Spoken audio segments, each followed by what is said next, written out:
So we're going to look at a normal distribution. One of the things in the textbook that you see is you can have a normal distribution, or you can have it skewed to one side or skewed to the other side. You want to make sure you know that, because one of the things I might ask you is, given what one of these looks like, you have to tell me if it's skewed positive or negative or normal. So make sure you look at those differences, because it's sort of the opposite you'd expect. We're going to take a look at a normal distribution, and the way this is split up, and some of it you're just plain going to have to remember the numbers and memorize. So on a normal distribution of data, it's set up so as if you had a huge amount of data. A normal distribution means that most of it is going to be in this area, as this shows, and only a little bit out to the sides. There is a specific scientific, I don't know if I call it rule, but method that you use to determine that data. So right here, let's put a dashed line. This number in the middle is the mean. That X with the line over it is one of the mathematical symbols for mean. And you're going to see me use it, and I'm going to expect you to know it. The other one is one that looks sort of like this. The difference is that this is a mean of a full population. This is the mean of like a summary of the population, part of it. But we use that more often as a symbol, so you'll see that regularly. And that's right smack in the middle. Put these dashes up there. So from here to here is one standard deviation, plus 1 SD. So this number, one standard deviation away, is up to here. And one standard deviation this way gets you to here. So when you've been learning about what a standard deviation is and you've been hearing it, the purpose of it is how far away to move from the center, from the mean. And in particular, that data that's here, 34% of the data is between the mean and the first standard deviation higher than it.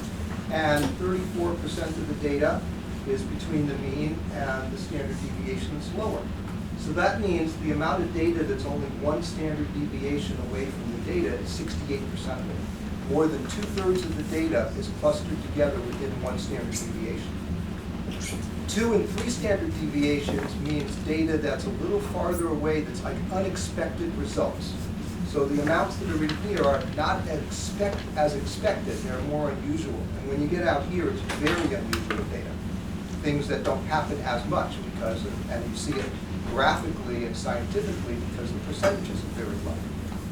So the amounts for that, this one is 13.5%. And over here, it's 13.5%. So this one is 2 standard deviations away and 2 standard deviations away. But here it's -2. So going this way, that's -1 standard deviation. This is -2. And if you add all this up, you're now at 95%. So 95% of all the data in any normal distribution is within 2 standard deviations of the mean. Outside of that, barely any, only just 5% split between those, so there's 2.5%. It's actually about 2% here and about 0.5% here. And you have little disagreements in the math world about exactly what that is, because you'll see in a number, 0.5% will be beyond that one, so that'll be past 3 standard deviations. I've seen it as like 1.8 and 0.7 or so, and I've seen it as like 2.1 and 0.4. So there's a little bit of disagreement about those numbers. Well, 2% and 0.5% are like easy to remember, so and that's close enough to enough of the differences I've seen that we'll stick with that. I think that's what our textbook shows anyway. I've got like 3 different textbooks that shows this, and the only thing for certain they all agree on is those 34s and the 13.5s. And then here on these, you just stick with 2 and 0.5. Do they? Okay, yeah, they probably just do 2.5 for that whole thing. And you can do that too. If you have to write this out for me, 2 and 0.5 or 2.5, I'm good with it either way. But it breaks down into little numbers. So, let's do this with this example.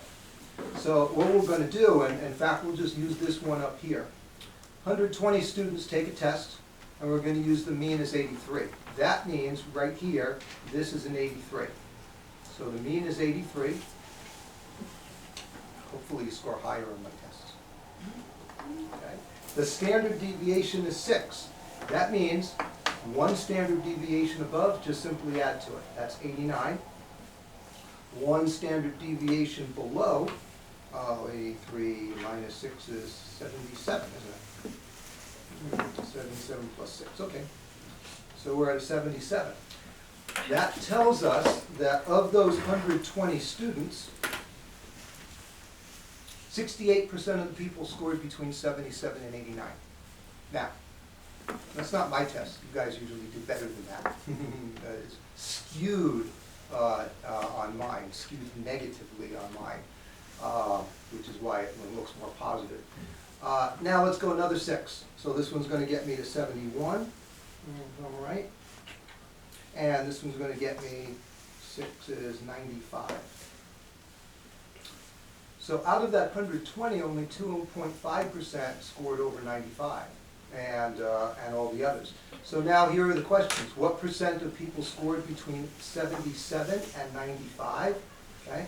Well, that would be adding up 34 and 34 and 13.5. You see, when you're looking for percents, it's just what's the total.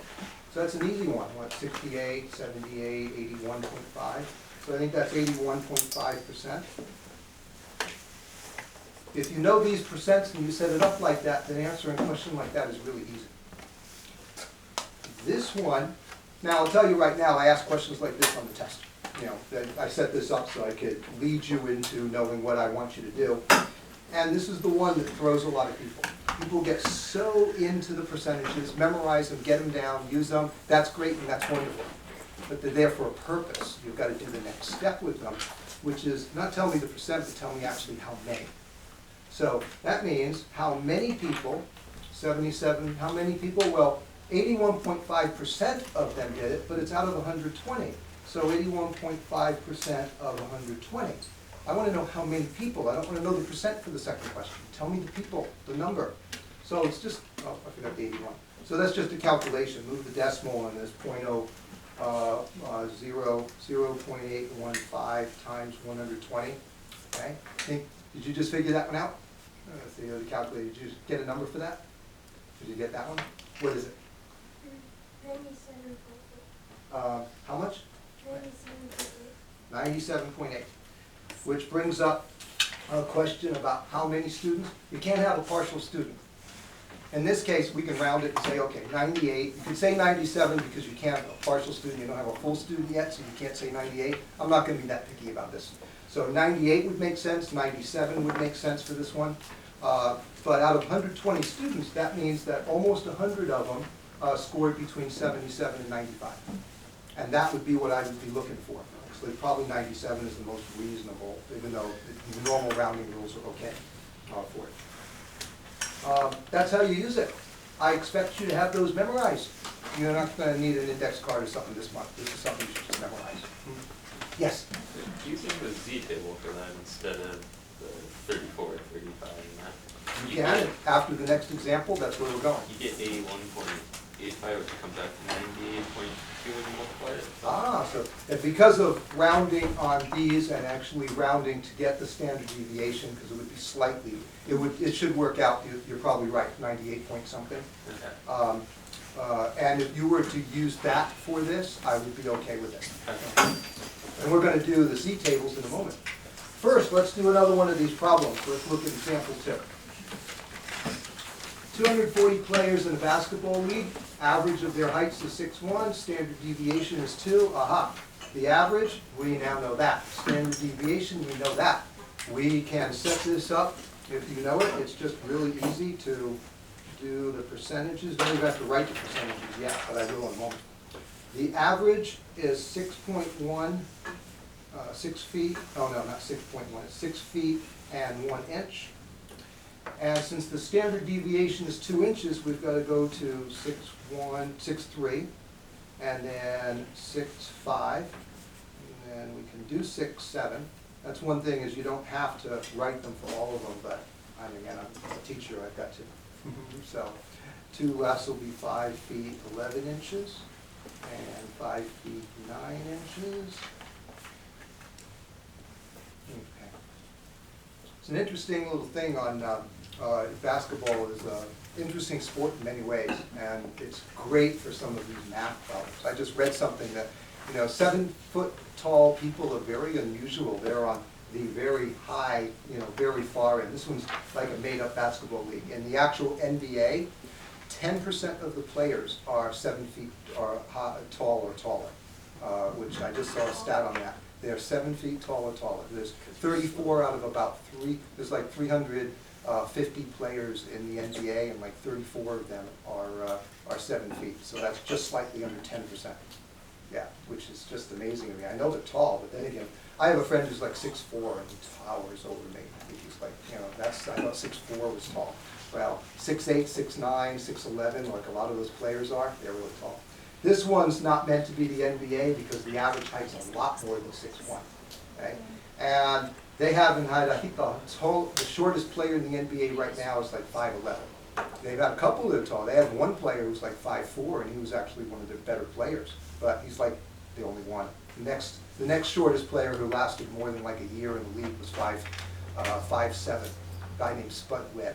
I don't know if you ever heard of him. He actually won a dunking contest against the taller players one year.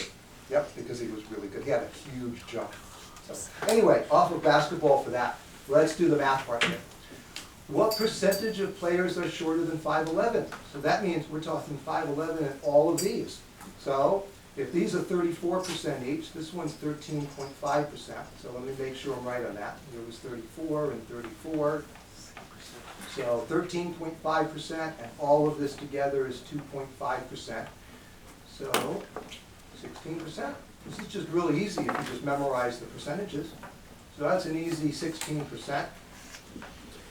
And how many are taller than 6'5"? So not using this one anymore. So here on this, let's see, we've got the 13.5%, and then this one here is the 2% and 0.5, so it's a 2.5%. And of course, in decimals, that's 0.025. So for that one, you've got to multiply times the 240 players. And you can calculate that, I think I already had that one right now. So when you take that 2.5% and multiply 2.5% times the 240, okay, and making that 0.025, you get a very small amount. Well, I can do it even thinking about it without, not even in your head. 10% would be 24. 1% would be 2.4, so double that is 4.8. And so we're probably at 6 people. So if you calculate that, it comes to exactly 6. So that means 6 players are taller than 6 feet 5 inches. Now, this is a recreational league. In the NBA or the other semi-pro leagues, they're certainly a lot taller than that. But people going and just playing for fun after work, then this is probably a normal distribution of the heights of those players. Okay, so that's how you can apply that. You get the percent. You find a percent based on that. You use that percent to find how many. Don't forget about that how many part, and that you're actually supposed to get the number and do the multiplying.